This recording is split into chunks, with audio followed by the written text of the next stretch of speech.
name is Richard Hartung. I'm the moderator for this evening and also the president of the American Club. And we're very fortunate to have Dr. William Wan with us tonight. In terms of format, William and I are going to chat for a while about kindness, some of the things that he's doing, some of the things that he's seeing. We'll ask everyone to be on mute. And down at the bottom of the screen, if you go down to the bottom, there's a section that says Q&A. We'll be using questions from that, so I'll be looking for questions if you have them along the way. But William and I are going to chat for about 20 minutes, and then move on to questions. But again, do put those in the Q&A session. I would note that this is the first time that the club is fully running a Zoom talk on its own. And we've got 3 more coming up next week. You'll see some information going out about that either this evening or later in the week. But this is the first one. There was one or two earlier that we had people come in and do, but we've got Adeline, who is also known as TAC this evening, who is running it for us. And so we appreciate all that the staff have done, and staff are there all the time and helping us with these kind of digital sessions and a whole lot more. We've had a couple thousand people sign up for the sports and fitness classes. We had a record Mother's Day from TAC2Go. So there's lots going on digitally, and there's actually going to be more expanded. And what we're also looking at is even after Circuit Breaker ends in June, we'll be continuing with a variety of digital activities. So with that background, let me start. I'll do a short introduction for William, and he's done quite a number of things. Dr. William Wan is the General Secretary of the Singapore Kindness Movement, the co-founder and chairman of Prison Fellowship Singapore, and he's also a consultant at Goodwin's Law Corporation. He writes regularly for newspapers, including Straits Times and Today, so you'll see him in those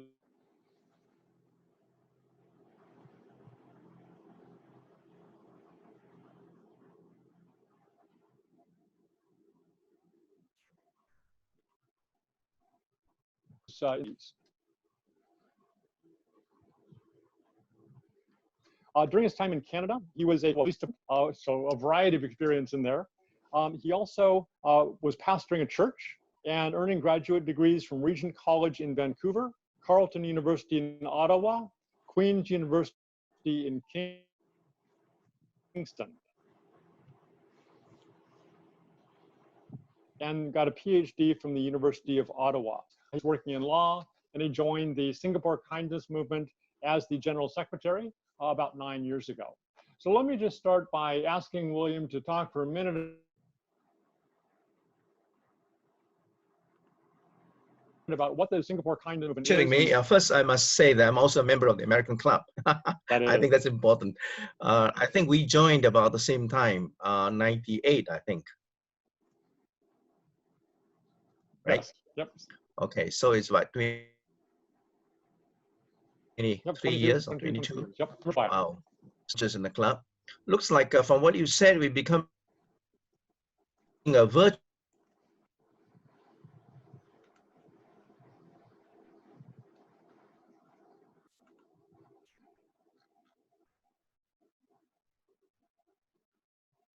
club. Well, we're going to have virtual stuff. Prime Minister Lee Kuan Yew, our first Prime Minister, launched the National Courtesy Campaign. That's some 30-odd years ago. And that campaign was originally trying to just get everybody to be courteous and sweet to one another, but it's quite, in a sense, superficial. And then when Goh Chok Tong became Prime Minister, it morphed into a kindness movement because it was talking about graciousness, a lifestyle of being gracious. And gracious has a lot to do with being kind, which is more than just being superficially nice. It's got to do with the heart, doing kind things and so on.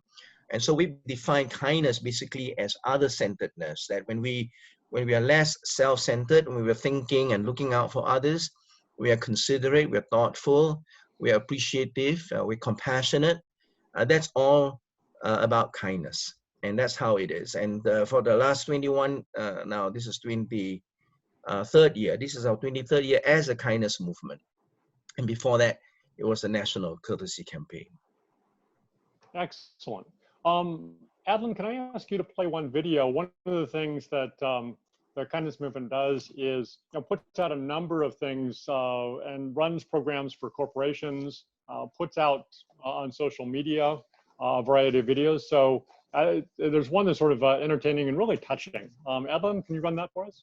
Sure, just a second.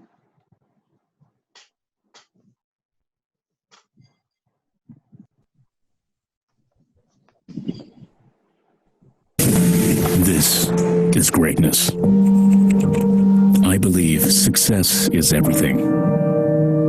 Don't ever think that rising to the top doesn't mean much. You can do greater things without little things like kindness or care. They mean nothing. Wealth, status, power. Is this greatness? Wealth, status, power. They mean nothing without little things like kindness or care. You can do greater things. Rising to the top doesn't mean much. Don't ever think that success is everything. I believe this is greatness.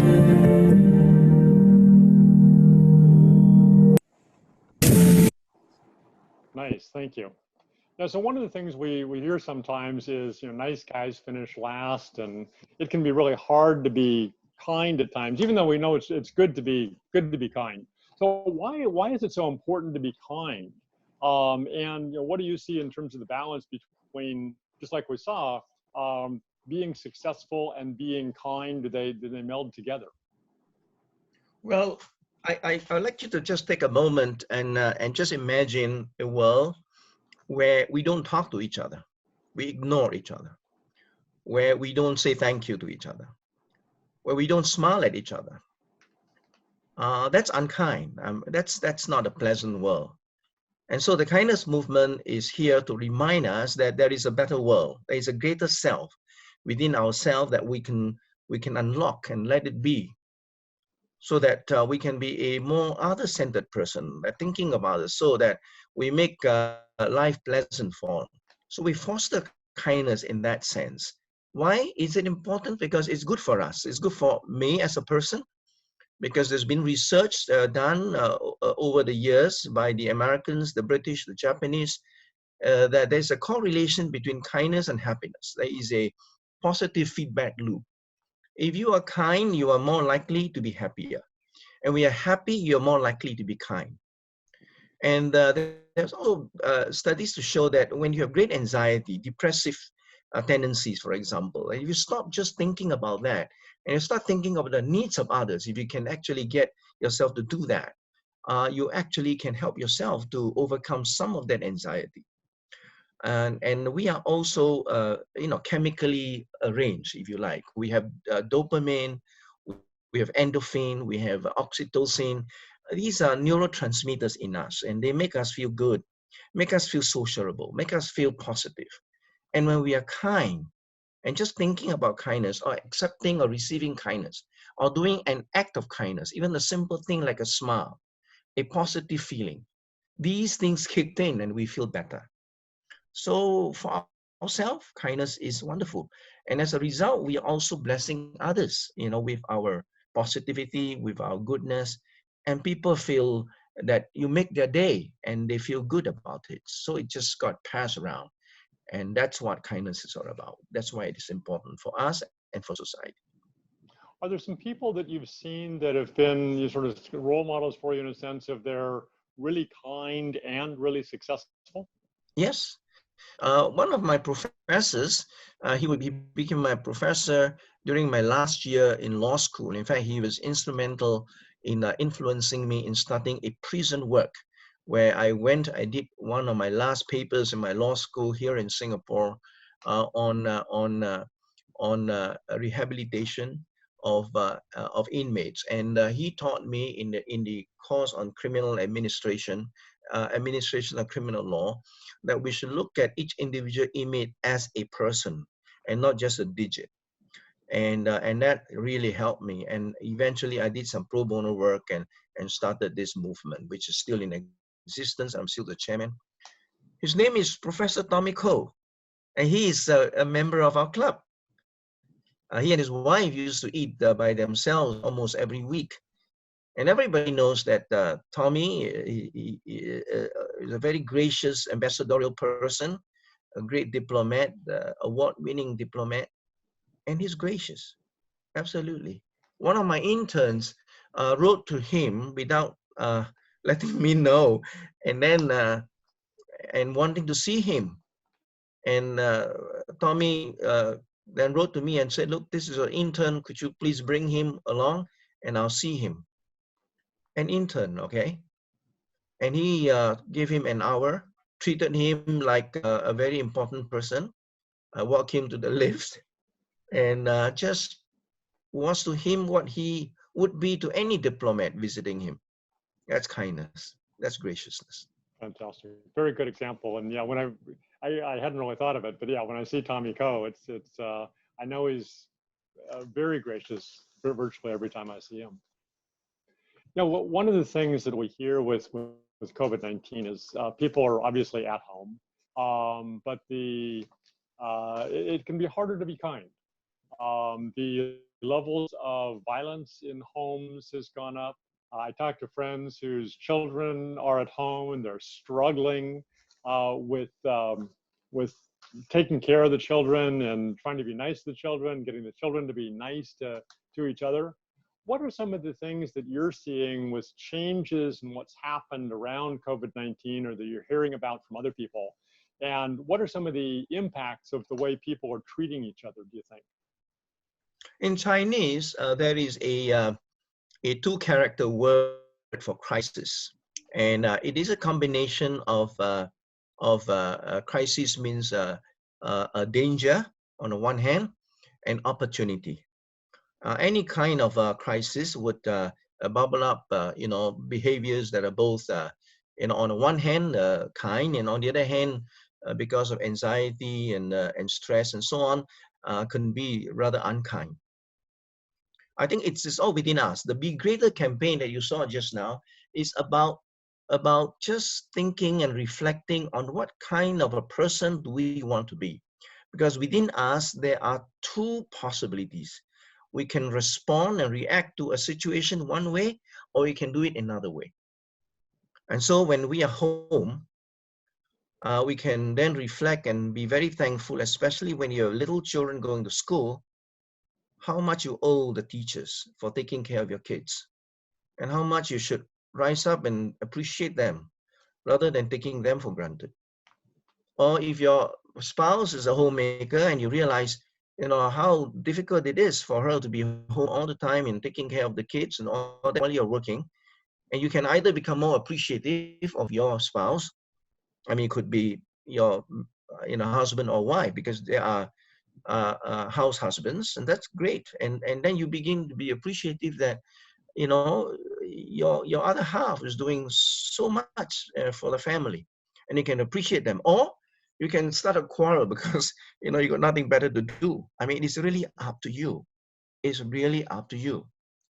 Now, I have been home, I've been living a very busy life, but for the last few weeks, I've been home. My wife is a homemaker, and I begin to appreciate her a lot more. We're spending more time together, and I begin to have more sense of who she is after 50 years of marriage. It's good for us. It's up to us, really. It's within our power to be the kind of person we want to be, a greater person rather than a lesser person. It sounds really good. And I agree. And I think fundamentally, all of us want to be kind and to be seen as a kind person. But it can be hard at times, at the end of a long day, or you're stressed or something else. What are a couple steps that you see as the best things that people can do to be kind, to remember to be kind, actions they can take, whether it's stepping back or something else, to develop into the Tommy Koh of the world or the William Wan of the world, where we are kinder to people? Well, when I took on this function as the General Secretary of the Singapore Kindness Movement, some of my friends in the legal fraternity laughed at me and said, it's oxymoron, to be a lawyer and to be kind, because we stereotype, certain professionals and certain behavioral traits of certain profession. But what I think there is kindness in each and every one of us. And then nobody gets up in the morning and said, today I'm going to kill somebody. I'm going to be nasty. I don't think that's the way we live. But somehow, because of stress and other environmental stimulants outside of us, we get affected by it, and we become cynical, and we become unkind, and we become thoughtless, and so on. So number one, I'll say that one way to begin to be kind is to try to take some time in the morning just to be quiet and to reflect. I reflect everything. I think about, hey, I'm so grateful that I have another day to live. I live one day at a time. And I think, wow, today there are many things I can do. I want to be a blessing to somebody. I say that to myself. Because I believe in God, so I do my, prayer and all that. And I said, I want to be a person that will make a difference to somebody's life. Okay, now I don't always succeed, because there are bad days and good days. And bad days, I can get quite upset, and I can also be not so kind. Then at the end of the day, I reflect again and I realize I've not been very kind. I make a determination. The next day, I go and apologize to that person, or even in the same evening, if I can do that. And I do, in other words, I live my life with reflection. Somebody says, if we live our life without reflecting, then that life may not be worth living, because we are just existing.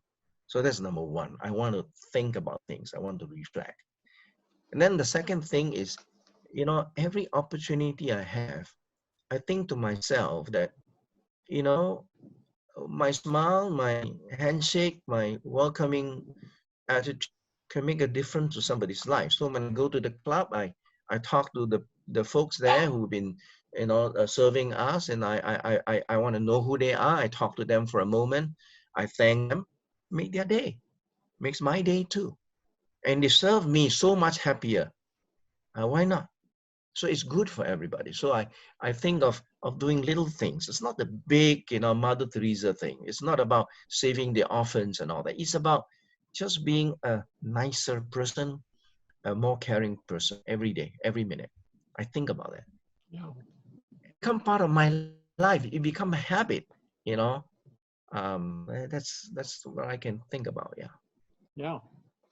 One of the things that may influence people is media, because we're spending more things watching digital media. Streaming has gone up.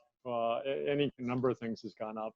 News, and there's a lot of negativity in news. There's a lot of negativity. There's a lot of violence in the streaming that we watch, and that seems to be what sells and what people want to see.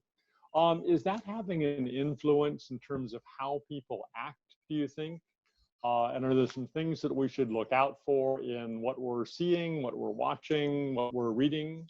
I think that that's a well-researched area. I mean, we all know that what we watch influence, what we hear influence us, what we read influences us. I mean, that's no doubt about it. And so we have a paper called the Pride, which I would encourage you to subscribe. It's free. It's pride.sg, and we are the counter newspaper. We promote positive news. We promote positive activities that people do. Positive people. And we hope that by doing that, we can counter all the negativities in the world. There is a ground up movement. We have about 110 ground up movements. Ground up movements are movements started by individuals and groups of people who just want to do something kind. And there's one group that is promoting positivity by promoting positive journaling and news and so on. And there's another group that started taking videos of positive things to counter the old. Remember, there was a Stomp video thingy that was going around, just taking people and ambushing people and then shaming people. And then this group called Hidden Good started to do the positive side of things, taking pictures, surprising people with pictures and videos of people actually doing good. without even being conscious of being videotaped.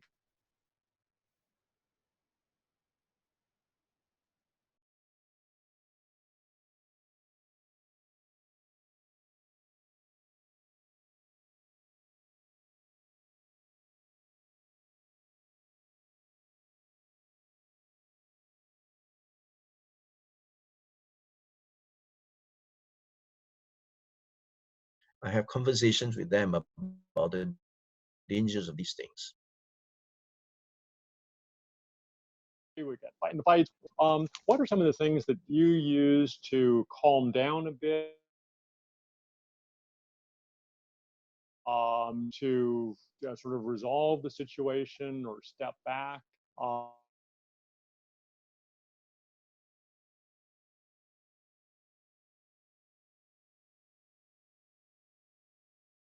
When it's happening or afterwards or along the way?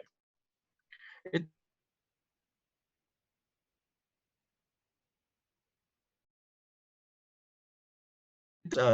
a very difficult person or difficult situation, because there's no way you're going to change a person's attitude or mindset.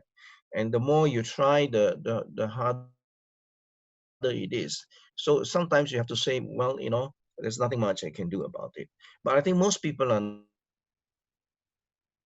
and that's a lot of negative energy there.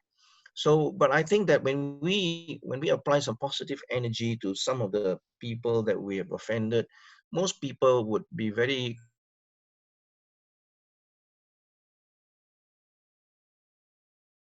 and I think most people are like that. So if we are humble enough to you know, to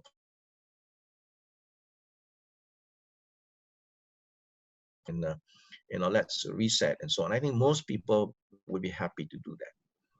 But I think what I do is that, you know, I take this little injunction very seriously. Let not the sun, let not the sun, what is it?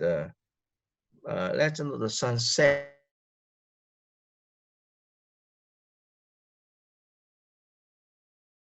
on your wrath. In other words, don't need to release the anger. Sometimes there is such a thing called righteous anger. We can be angry for the right reason, but angry and being resentful and being angry forever is not going to help us. Being unforgiving is not going to help us, because in fact, I define unforgiveness as somebody taking poison and then hoping that the person who offended us would die. The truth is that the person who offended us have already forgotten and moved on. Think about these things. It's not helping us. So at night before I go to bed, I take a moment to reflect and I say, look, I want to release all these things and I don't want to think about it. I just leave it behind and I start anew tomorrow morning. And if I can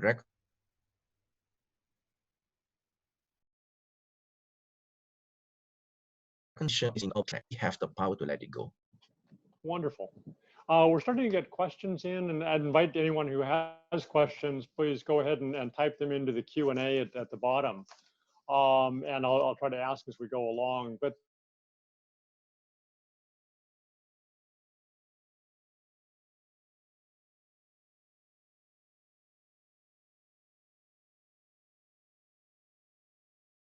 the first one we have is, I did a video of me at 73 doing 20. Then I put a note and I said, kindness is also about being kind to you. And to keep fit in order to keep well, to stay fit, to keep fit, to stay well, is part of being kind to yourself. And you know what? It resonated with a lot. 1.1K views and like 120 shares. That's pretty good for an unknown person. I think that's a pretty good thing. Yes, we have to be kind to ourselves. In fact, there's this saying about loving your neighbor as you would love yourself, right? I mean, you start with your own self-worth. You feel good about yourself, and then you can feel good about others, right? In fact, the corollary is quite true that, in fact, if you are always angry with people, it's probably because you're angry with yourself. So if you're nice to yourself, you're very likely to be nice to others. If you feel good about yourself, you will likely be feeling good about others. So yes, be kind to yourself. That's where you start. And But don't be so kind to yourself until you are so self-centered that you got no time to be kind to others. Okay, that's not good. do you have some secrets on being kind to yourself, things that you do to mention reflection and just that quiet time in the morning? I believe in what I call holistic fitness. We have a spirit, and that's why we enjoy poetry, we enjoy worship, we enjoy music. That's the spiritual side of things. Okay, whether you believe in God or not, there is a spiritual side of us. And then there is the physical side. There is the body, and there is the health, you know, and then there is the mind, the intellect. And so we read, we think, we reflect, we ponder, we deal with puzzles, we enjoy quizzes, etc.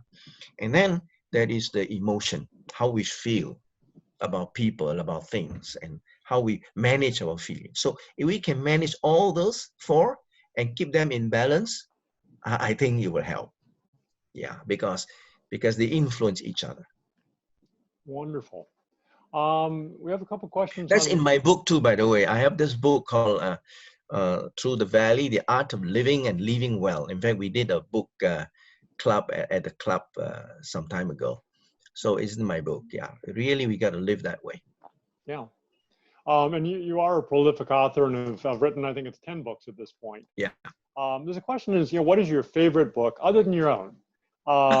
What is your favorite book? What are you reading now? And do you have any recommendations on books and on kindness that you found especially helpful?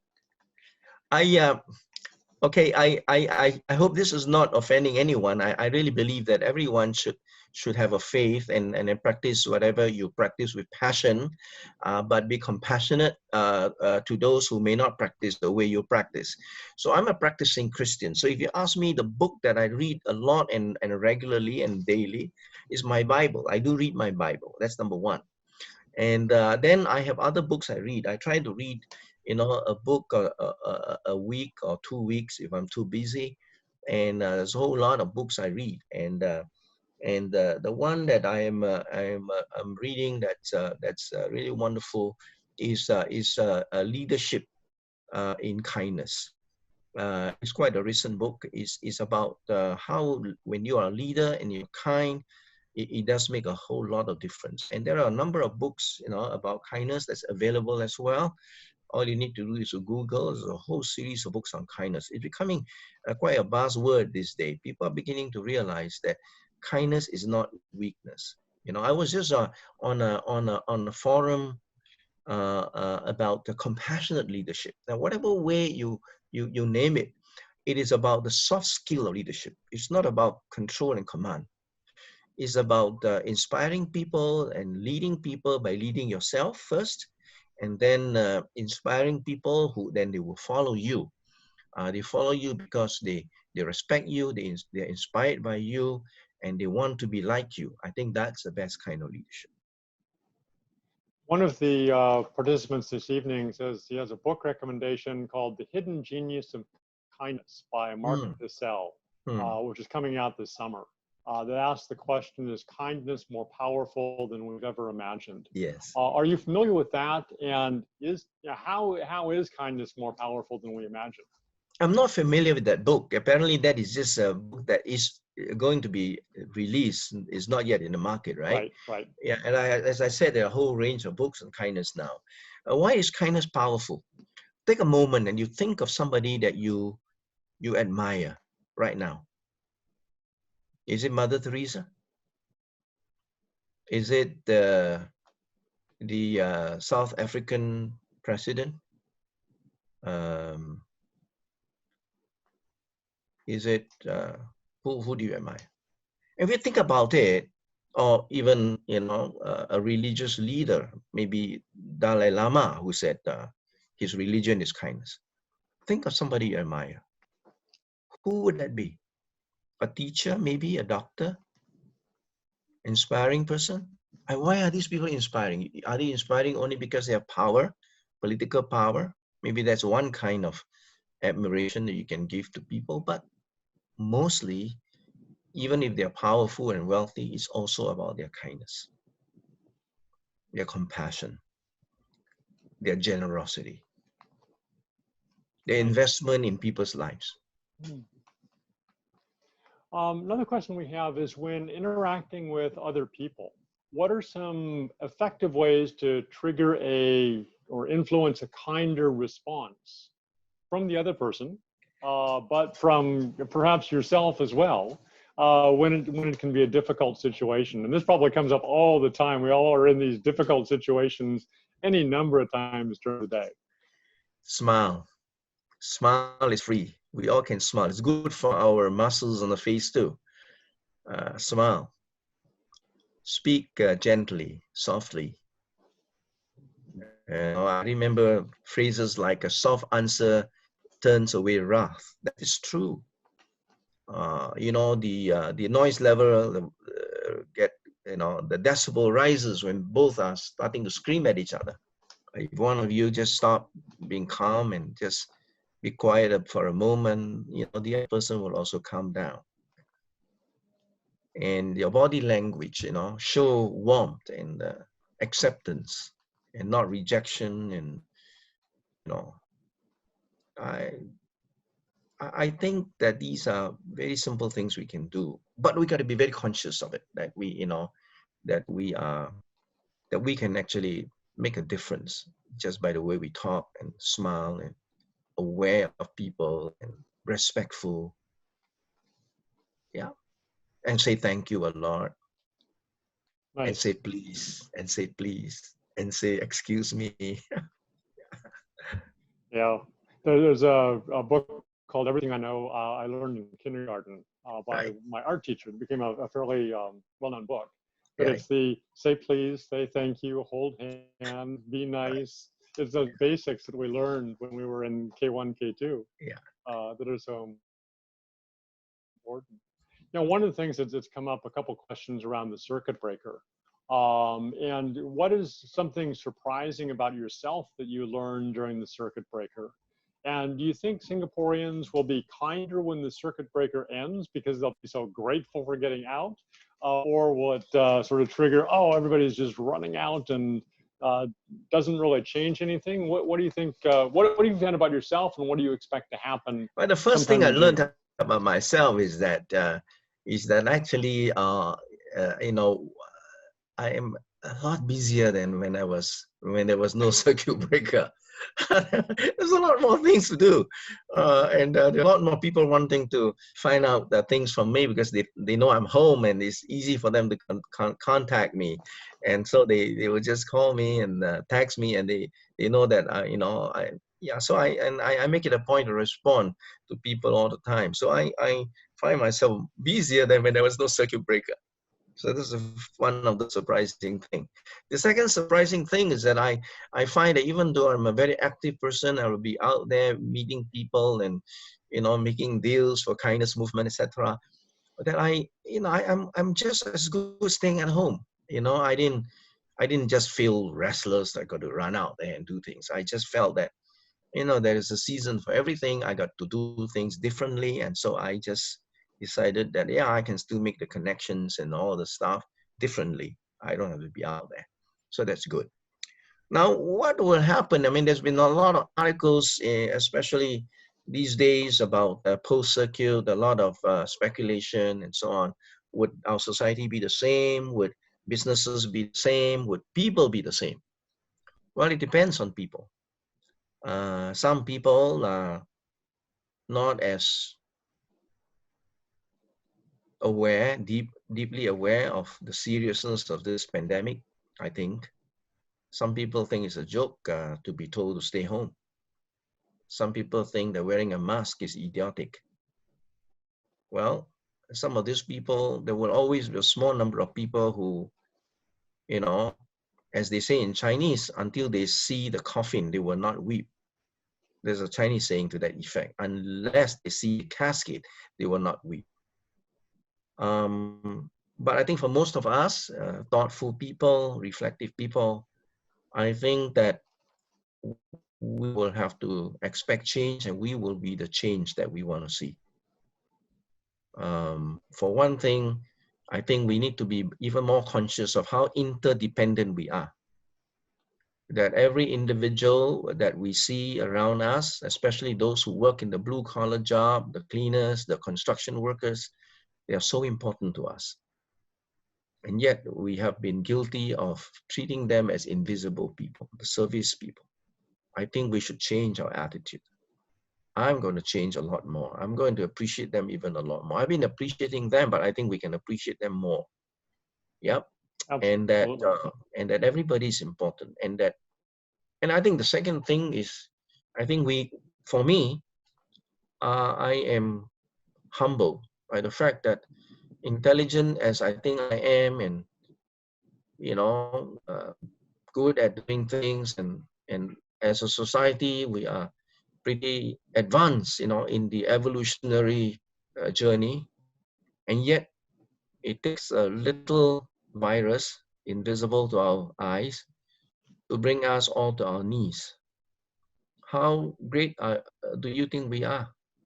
I begin to feel so humble as a human being that I better learn how to stop being arrogant.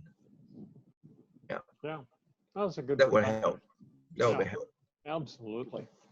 There was a question earlier about how do you be kind in difficult situations? You mentioned smiling and saying please, thank you, and some of the basics in there.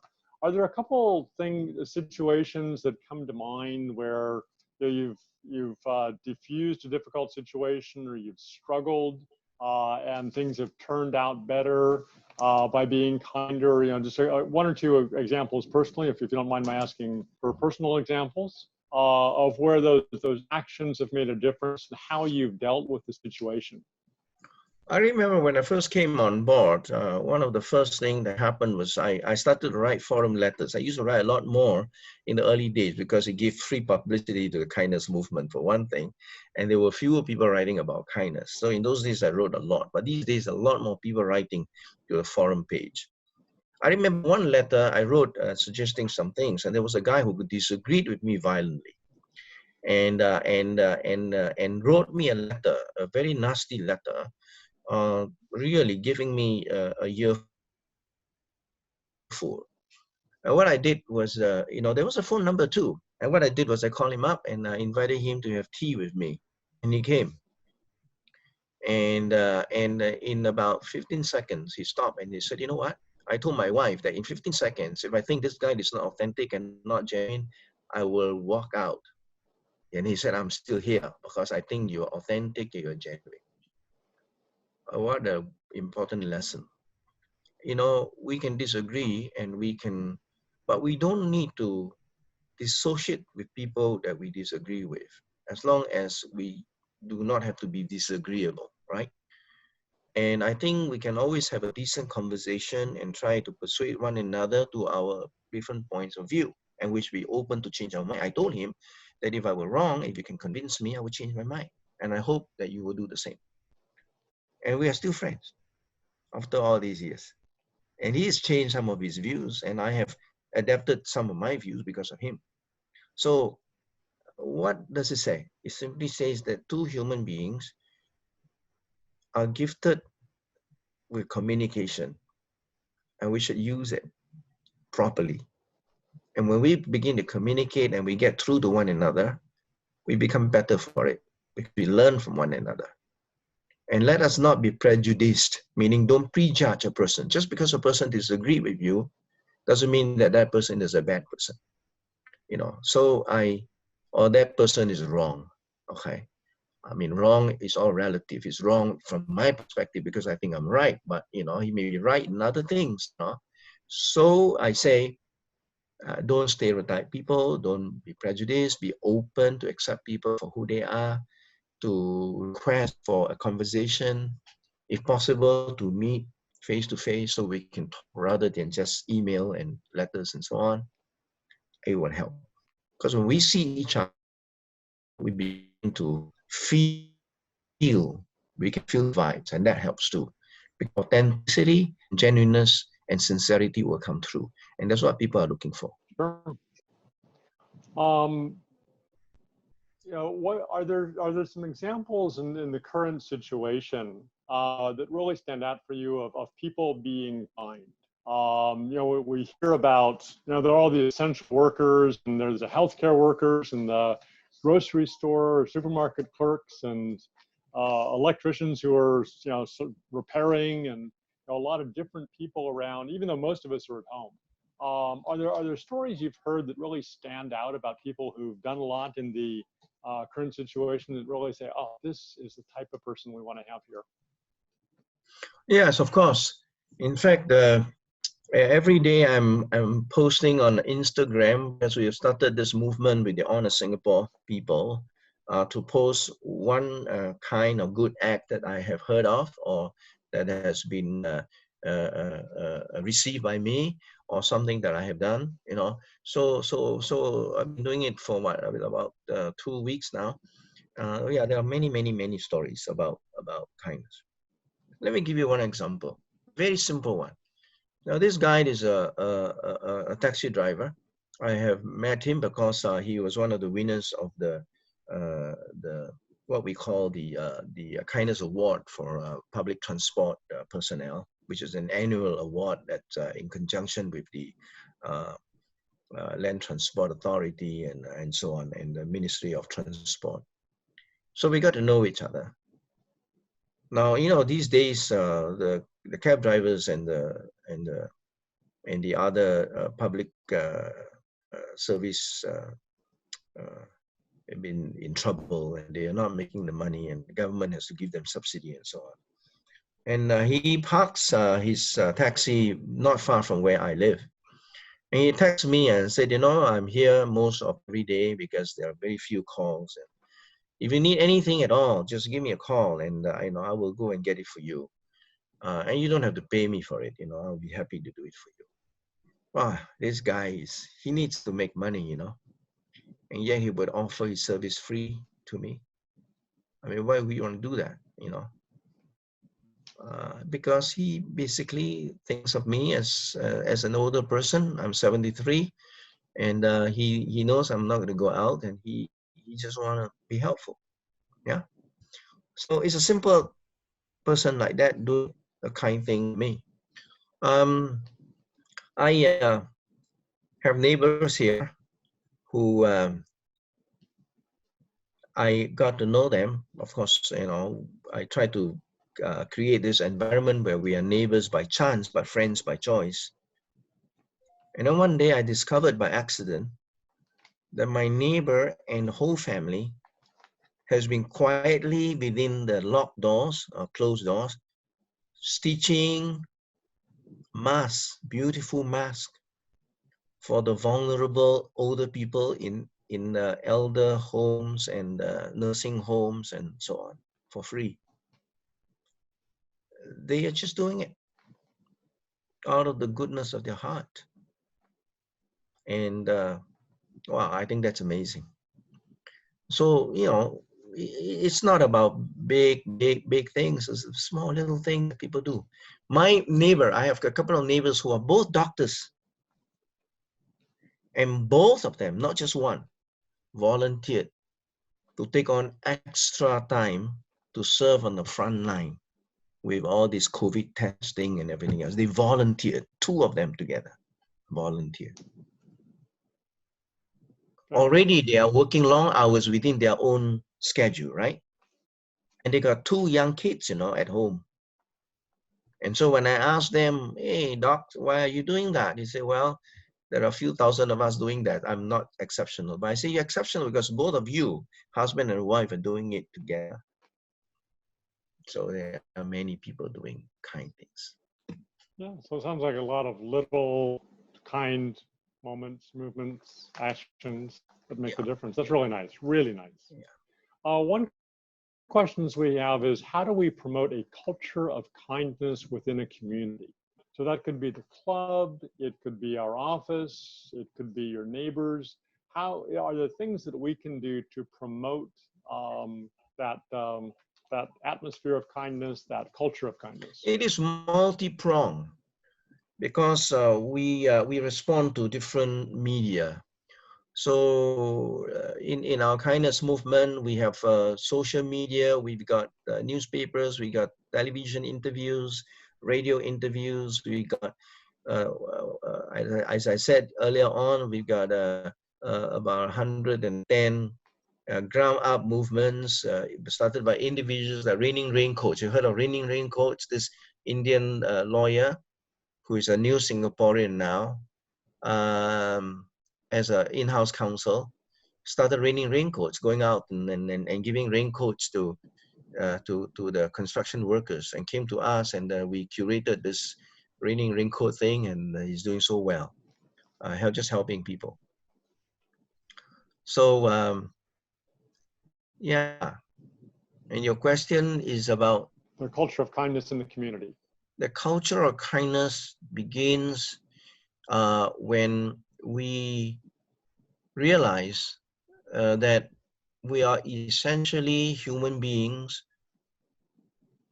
all born with kindness inside of us. It's locked inside. And our job in a kindness movement, and your job as as friends of kindness movement, as just individuals, is to first unlock the kindness that is in you and help others to unlock theirs. And when we do that, as I say, it's multi-pronged, so many different ways, you know, through acts of kindness that will influence others to do acts of kindness, through words of encouragement, through activities, through empathy experiences, you know, all sorts of different ways. And it will take time. It will take time. And we have a graciousness index, by the way, where we measure a trend. And when we started, we were at 53. Today, we're at 73. And in 10 years, we have moved 10 points. Sorry, 20 points, right? 53 to 73. That's pretty good. But we'll never reach 100%. We are about there now, 73, 75, maybe 80, you know, but you know, we're getting there. I think most people would tell us today, when I first came to Singapore from the United States, I was there for many years, and I came back. This is my country. When I came back 20 some years ago, I couldn't get out of the MRT because people were rushing in. They were not waiting for people to come out. I have to stop them and say, look, I'm coming out. Can you wait for me, please? But now you see people queuing up. It's all part of the work of the Land Transport Authority, part of the Ministry of Transport, part of our work, part of Ministry of Education, educating people. And it's working. People are queuing in Singapore. You notice that? Hawker center, people are queuing. They're not rushing. I remember when I was in Shanghai many, many years ago. I'm a little guy. I'm not tall. And I was trying to buy a train ticket, and the window for that train ticket was higher than I am, and I'm there trying to pay, and I was right in front of the line, and all those taller Shanghainese were just buying tickets, and the guy just ignored me and selling to everybody, and I'm that there waving my hand, and nobody paid me any attention. Yeah, that's not kind. But I think it's changing now. So I think through education, through action, through advocacy, through amplification, I think we will become a kind of society, because there is inherently, innately, intrinsically kindness in every one of us. Unlock it. Now, we've talked a fair amount about, you know, we talked about compassion, being kind to ourselves. We've talked about actions we can take sort of broadly. But, you know, many of us know someone who's like, oh, that person is someone I don't want to be around. Oh, no, that person is always unkind. Or we see, you know, people not acting the way we would like. Are there actions that we can take to change those individuals? I know it's hard to change someone's behavior.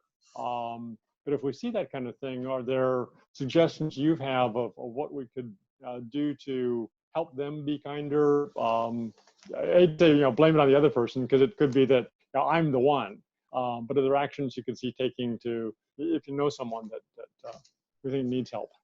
This is a very difficult question, and I got to answer it very carefully, because early on I did say that that because I only have so much time a day and I have only so much energy, I would rather spend my positive energy on positive people. You know, in fact, I've spent 4 years running an organization or a business called Talent Plus, where we were dealing with strength management. And you know, when you invest in building and developing people positively who are willing and ready to develop positively, you're going to go much further than if you spend time on people who are negative and just repairing all their weaknesses. You're not going to go very far, right? So in the same way, that's why I have to be very careful. I want to spend time and surround myself with as many positive people as I can, and then I want to influence them to be at a higher level of positivity, and so we keep growing together, and we become stronger together. Well, that doesn't mean that I have no time for the people who are negative and so on, but I want to choose very carefully. There are negative people who respect me enough to want to listen and who want to hopefully change. I am more than happy to spend time with them. But if I come to the conclusion that this person is just not interested, he's just playing games, just wasting time and just completely cynical and so on, then I say, well, thank you. You know, you make your own choices, and that's fine. You know, so I just need to be discerning. Okay.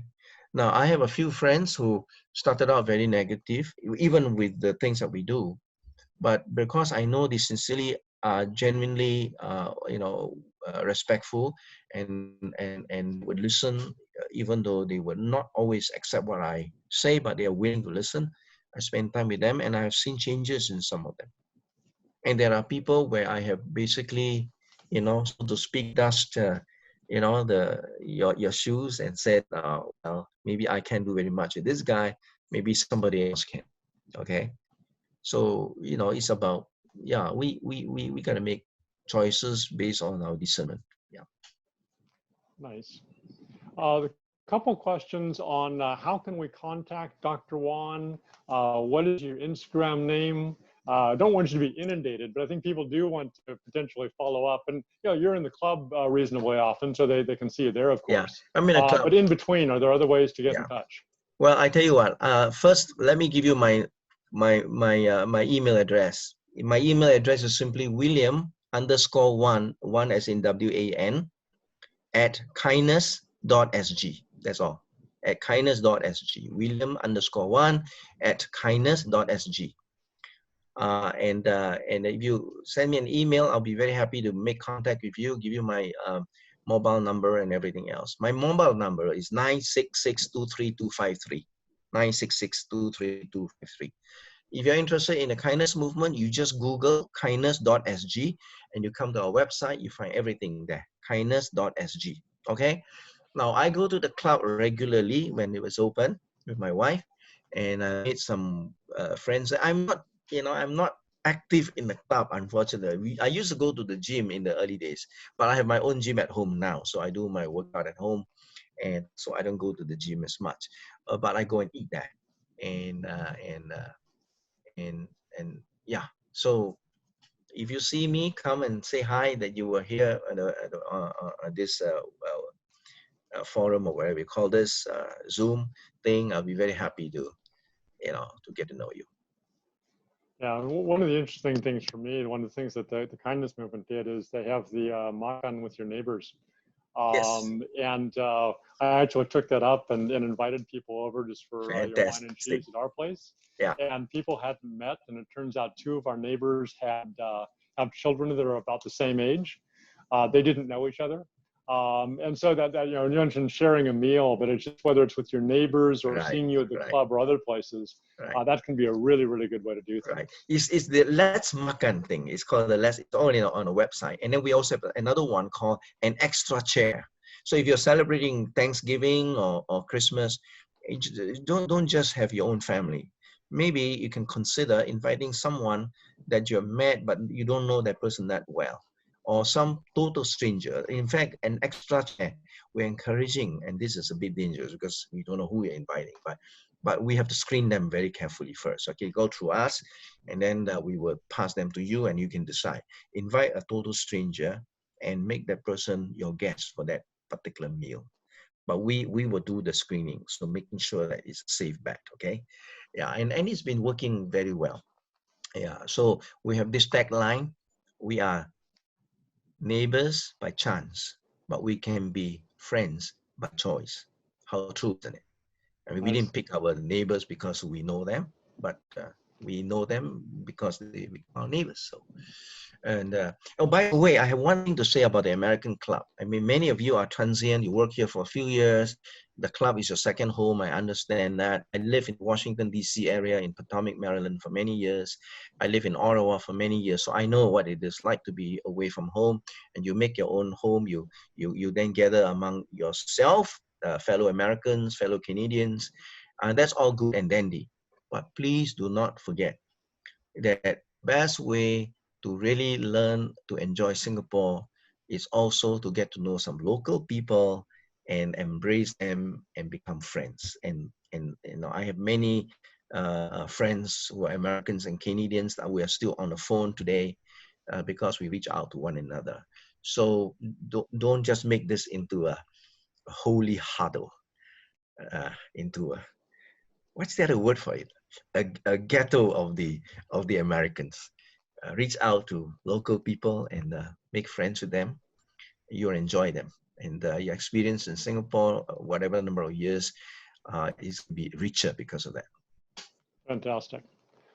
Well, we have one question. This is being recorded. Will it be made available? I believe it will, and we'll get information out later about that. But we are getting up to the end of the session, so I wanted to see if you can give us sort of 2 or 3 takeaways that are things you'd like us to remember, William, from the session today. Number one, we all can be a greater version of ourselves compared to where we are now. It's about the progression. I think that there are certain things we can do better, especially in character formation, in being kinder. And the Be Greater campaign is about that. And we can be greater, not focus on success alone in business, success in achievement, but in being a better version of ourselves. So that's number one. Number two, I think there are many opportunities to make a difference to people's life. And I think that everyone that we meet, we do not know what kind of a burden they're carrying. And maybe our smile, our stopping to say hello, can make a difference to that one life. Don't underestimate that. There are many lonely people among us. They may look happy. They may look like they are all fulfilled. They may be looking for friends, and you could be just that friend that he's looking for or she's looking for. So that's number two. And I think number three is simply be authentic in everything we do. Kindness is not about putting on. CSR, if you're a businessman and you're running a business, CSR shouldn't be to do something just to brand our company, just to show that we also do these things. But I think it should become part of a way of life. That's what the culture is. A culture is when we do things over time and become a habit. We don't even have to think about it, become a reflex, and it become part of our identity. And that is all spontaneous and authentic. You know, when I came into the kindness movement, there was grave danger because after a while, I became the face of kindness. And the newspapers started to try to interview me and try to make me angry and try to irritate me and try to see if I'm really genuine. And I'm thankful that that I remain who I am, and I'm just who I am. And I think that should be what it is. So make kindness a way of life and not just something to show. It won't work that way. And when it is a way of life, you'll be the happiest person on earth. I can tell you that. Fantastic. Well, thank you very much for joining us this evening. I think the standouts for me are that we've learned a lot about sort of kindness in general. But what's really meaningful to me is you've given us takeaways, not just at the end, but all through of how we can do things differently, how we can build the culture of being better, how we can interact with people better. It's really meaningful. We do have things that we can learn and use right now. So thank you very much on behalf of the club. Thank you for joining us this evening, for taking time out of your day. For everyone who participated this evening, thank you for the wonderful questions. Thank you for staying with us and being part of really the first thing that, first webinar that the club has fully run on its own. And we look forward to seeing you virtually, digitally over the next couple of weeks, and in person back at the club when we're back there in June. Thank you very much. Have a wonderful Thank you, Richard. Thank you. Let me just say thank you to everybody as well. I know that you could have done other things tonight, but here. And please send me a note or text me, and I'll be happy to connect with you. I need friends. Okay? Thank you. God bless. Thank you very much. Good night. Good night.